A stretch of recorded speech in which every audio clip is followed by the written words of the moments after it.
Hello guys, ఈరోజు అయితే నేను మునక్కాయ టమాటా అయితే వండుతున్నాను. ఆ మునక్కాయ ఏంటంటే కొంతమందికి తెలియదు. అదేంటో నేను చూపిస్తాను రండి. ఇప్పుడు దీన్ని మునక్కాయ అంటారు. ఇదైతే మునక్కాయ పప్పుచారులు వేసుకోవచ్చు, మనం టమాటో తోని కూడా వండుకోవచ్చు అనమాట. ఇదైతే చాలా మంచిది హెల్త్కి. ఓకే, బాగుంటుంది అనమాట, టేస్ట్ కూడా బాగుంటుంది. ఓకే చూడండి, ఇట్లయితే నేను ఉడకబెట్టుకున్నాను ఫస్ట్ అయితే. ఓకేనా, ప్యాన్లో అయితే నేను ఆయిల్ పోసుకొని జీలకర్ర ఆవాలు వేసుకొని ఆనియన్స్ అయితే వేసుకున్నాను. సో ఇదైతే red colour, medium red colour వచ్చేంత వరకు అయితే ఉంచుకోవాలి.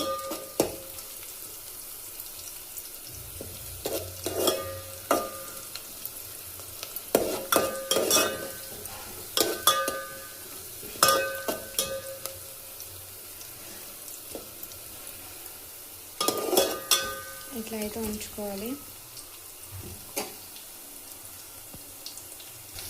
ఇప్పుడైతే నేనైతే కొంచెం పసుపు అయితే వేసుకున్నాను, చూసారు కదా. మేమైతే అయితే ఏదంత వరకు ఉంచుకోవాలి. నెక్స్ట్ నేనైతే కట్ చేసుకున్న టమాటా ముక్కలను అయితే వేసుకుంటాను. మంచిగా కలుపుకోవాలి.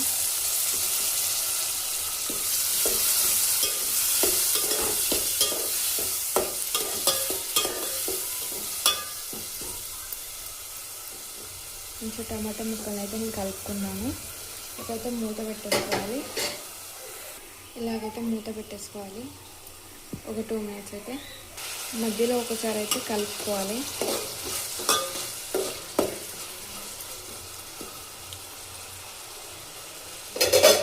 మళ్ళీ మూత పెట్టేసుకోవాలి.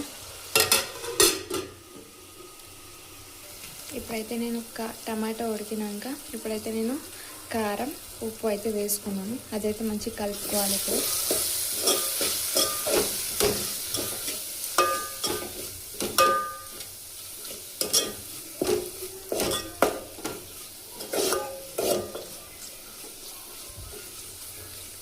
ఇప్పుడు నేను ఉడకబెట్టుకున్న మునక్కాయలు అయితే వేసుకుంటున్నాను.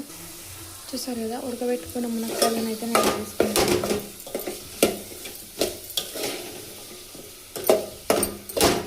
మళ్ళీ ఇట్లాగా గట్టిగా అయితే బాగుంటుంది మునక్కాయ కూడా.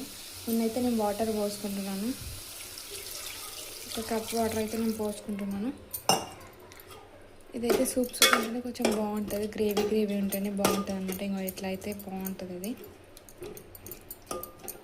మీరు ట్రై చేయండి, ఖచ్చితంగా బాగుంటుంది.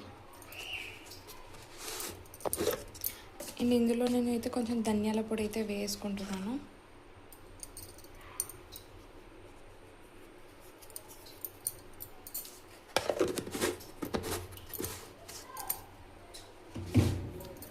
ఇప్పుడైతే నేను మంచిగా కలుపుకుంటున్నాను.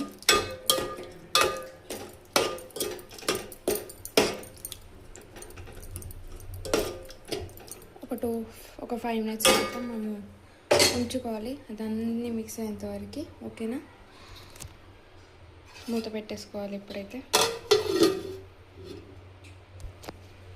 ఇప్పుడైతే మళ్ళీ మనం చూద్దాం ఉడికిందా లేదా అనేది.